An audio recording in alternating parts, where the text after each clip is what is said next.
नमस्कार, मैं अभिनय आकाश और आप देखना शुरू कर चुके हैं प्रभात साक्षी का special show yes my Lord. Supreme court से लेकर लोअर कोर्ट तक के वीकली राउंडअप में इस सप्ताह कानूनी खबरों के लिहाज से काफी गहमा गहमी वाला रहा। सुप्रीम कोर्ट ने आप सांसद राघव चड्ढा को राज्यसभा अध्यक्ष से मिलकर बिना शर्त माफी मांगने को कहा। ताजमहल के इतिहास को दिल्ली हाईकोर्ट में चुनौती दी गई। सुप्रीम कोर्ट ने ज्ञान मामले में मस्जिद कमेटी की याचिका खारिज कर दी। महिला अधिकारियों की कर्नल पद पर प्रोन्नति मामले में अदालत ने अहम टिप्पणी की है। इस हफ्ते यानी 30 अक्टूबर से 4 नवंबर तक क्या कुछ हुआ, कोर्ट के कुछ खास ऑर्डर, जजमेंट और टिप्पणियों का वीकली राउंडअप आपके सामने लेकर आए। कुल मिलाकर कहें तो आपको इस सप्ताह होने वाले भारत के विभिन्न न्यायालयों की मुख्य खबरों के बारे में बताएंगे। महिला अधिकारियों के कर्नल पद पर पदोन्नति का मामला। सुप्रीम कोर्ट ने कहा कि महिला अफसरों को कर्नल पद पर प्रमोशन के लिए शामिल न करने का सेना का रवैया मनमाना है। कोर्ट ने अधिकारी को निर्देश दिया कि वे महिला अफसरों के प्रमोशन के लिए 15 दिन में SSB यानी स्पेशल सिलेक्शन बोर्ड बुलाएं। कोर्ट ने महिला अफसरों के अधिकारों को खत्म करने का रास्ता खोजने के रवैये की निंदा की है। कोर्ट ने कहा कि इस तरह का अप्रोच की उन महिला अधिकारियों को न्याय देने की जरूरत पर उल्टा असर डालता है जिन्होंने अपने हक को लेने के लिए एक लंबी और कठिन कानूनी लड़ाई लड़ी है। ताज के तथ्यों पर ASI फैसला करे। दिल्ली उच्च न्यायालय ने भारतीय पुरातत्व सर्वेक्षण यानी ASI को विश्व प्रसिद्ध मुगल स्मारक ताज महल के निर्माण से संबंधित इतिहास की पुस्तकों में बदलाव की मांग करने वाले एक प्रतिनिधित्व पर निर्णय लेने का निर्देश दिया। प्रतिनिधित्व में दावा किया गया है कि राजा मान सिंह के महल को ध्वस्त कर उसी स्थान पर नए सिरे से ताजमहल का निर्माण कराए जाने का कोई ऐतिहासिक साक्ष्य नहीं है। एक अर्जी में दावा किया गया है कि ताजमहल शाहजहां ने नहीं बनवाया बल्कि उन्होंने राजा मान सिंह के महल का रेनोवेशन कराया था। अर्जी को सुप्रीम कोर्ट पहले ही खारिज कर चुका है, कहा था कि कोर्ट इतिहास खंगालने के लिए नहीं है। ज्ञानव्यापी पर अर्जी रद्द।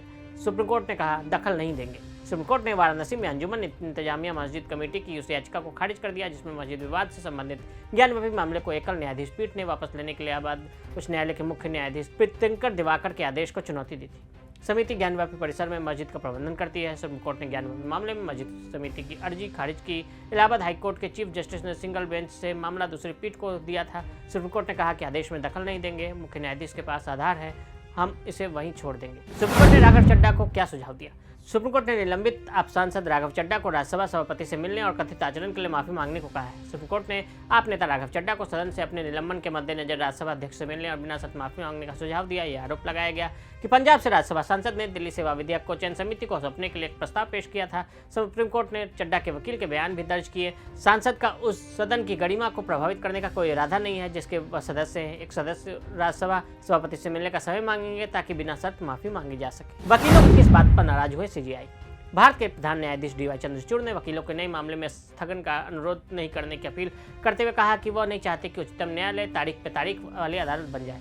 दिन की कार्रवाई के आरंभ में प्रधान न्यायाधीश ने नए मामलों में वकीलों द्वारा स्थगन के अनुरोध का मुद्दा उठाते हुए कहा कि पिछले 2 महीने में वकीलों ने 3688 मामलों में स्थगन का अनुरोध किया है। प्रधान न्यायाधीश की अध्यक्षता वाली पीठ ने न्यायमूर्ति JB पाद्रीवाला और न्यायमूर्ति मनोज मिश्रा भी हैं। उन्होंने कहा कि जब तक अत्यंत जरूरी नहीं हो तब तक कृपया स्थगन का अनुरोध नहीं करें।